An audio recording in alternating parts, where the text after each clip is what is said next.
homestead grown hay for the goats. How awesome would that be? On 1.5 acres. Hey everybody, so a couple days ago I talked about my Hardy Kiwis. It's not the kiwi you find at the store. They're not fuzzy like that. They're like the size of a large grape. Anyway, I talked about how I can never get these guys to bloom. Can't get them to set fruit. You know, if you don't get blooms, you don't have fruit. And I know I have one male and 2 females, so I was like, gosh, I've got that part covered. What's going on? Turns out it was an issue with frost. So that sheet right there kind of hangs out, and I cover these guys whenever the weather gets weird and finicky. And speaking of which, don't even get me started about what we're experiencing the next 2 days. But I've had flowers. You can see some of these flowers in here. But look, let me see, which one was it? This guy right here. Let's zoom in and focus. You guys, I think it's setting fruit. I really do. I think I might get some kiwis. And what's nuts is the next 2 days are, like tomorrow I think our high was supposed to be maybe 60, and then following day we might be as low as the 40s. So if we're as low as 40 during the day, you guys, how cold am I supposed to expect to get at night? I'm so worried. So I'm gonna be super bummed if we get this close to having kiwis and then the weather absolutely snaps and freak out. The last time I remember snow in Idaho in the summertime when I was little, like 1992, 93-ish, I'm guessing on those dates. Anyway, we ended up with snow around the 4th of July. So Idaho's being weird, I don't know. But cross your fingers that we don't get snow and we don't get frost and our plants don't die. That is the sound of happy goats. They're all thrilled. Usually this time of day they'd be going out for pasture, they'd be, you know, on the grass. But Sand Hollow Homestead, Butch, thank you for the heads up about the high winds that are coming. He let us know that his neck of the woods is getting really, really nasty. So Butch, your area from me, and I can see the sky's got that yellowness to it. So he said they're getting 30 to 40 mile an hour wind gusts.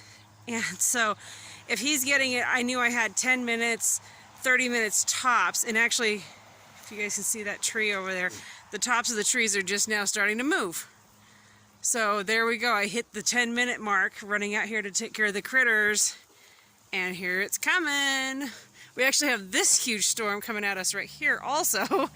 So, Butch, you've got stuff out of the northwest, and here the southwest is going to hammer me as well, it looks like. But all the goats, spoiled rotten, getting some hay before this storm comes in. That way I don't have to worry about trying to have them on pasture. The nice, wonderful thing about having pasture means I don't have to feed hay. The only one that gets hay all the time is Hazel, my milking mama. But other than that, well, okay, I take that back. She gets hay all the time, and so do the 2 babies. It's good for their digestion. Everybody else gets rotated out with pasture.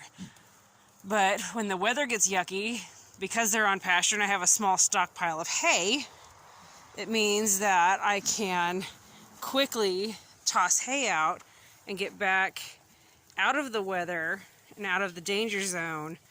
And these guys are happy as a clam.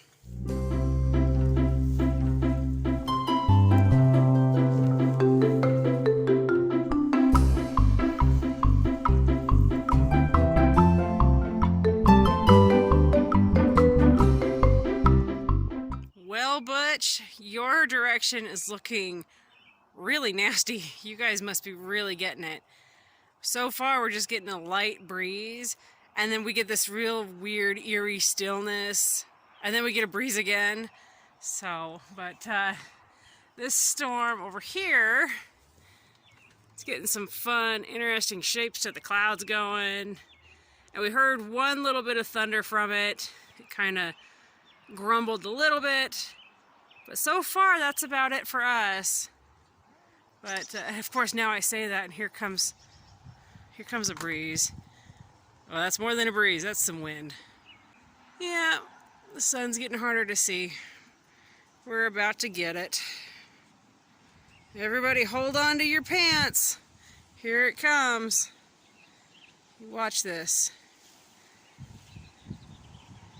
Watch these treetops.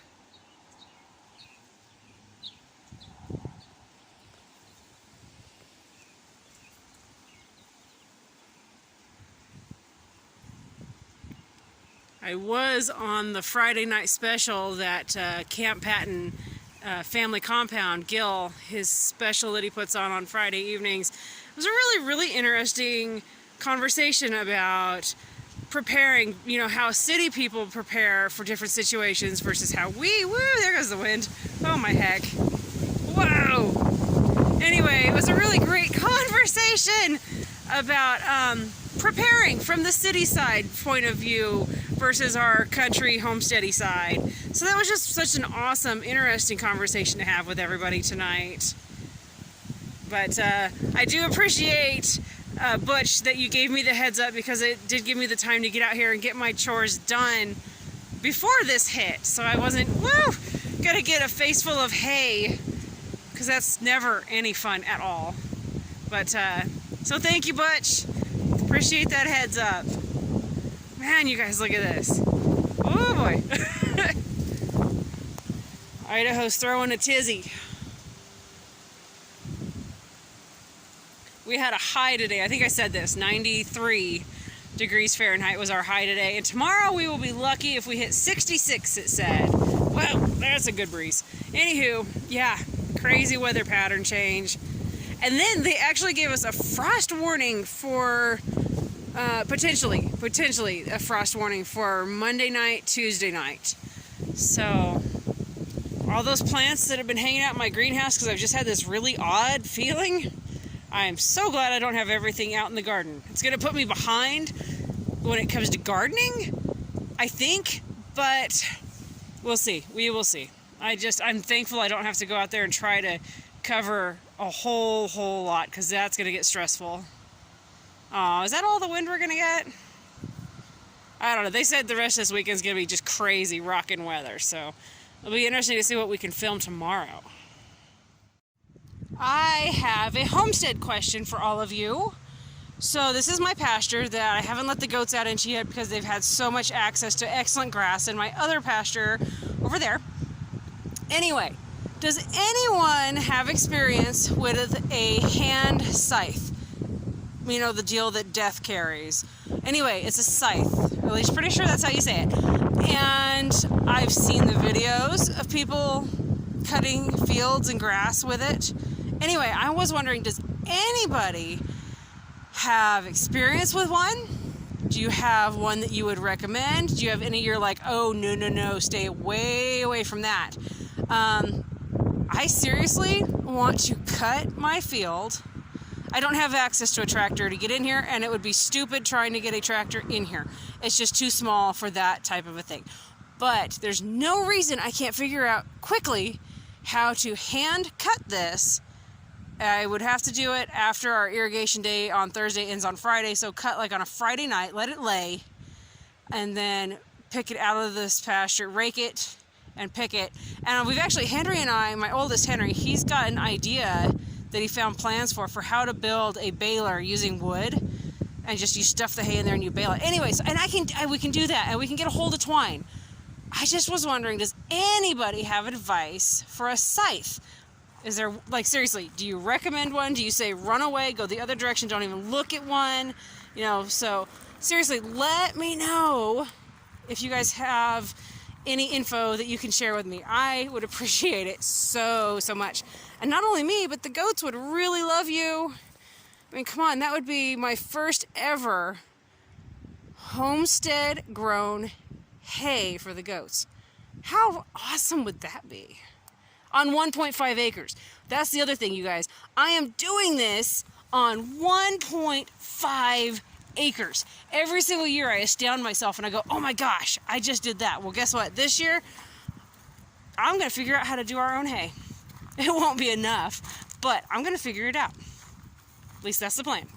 So anyway, shoot me your thoughts, ideas, experiences. I would love to hear them. Thanks, guys.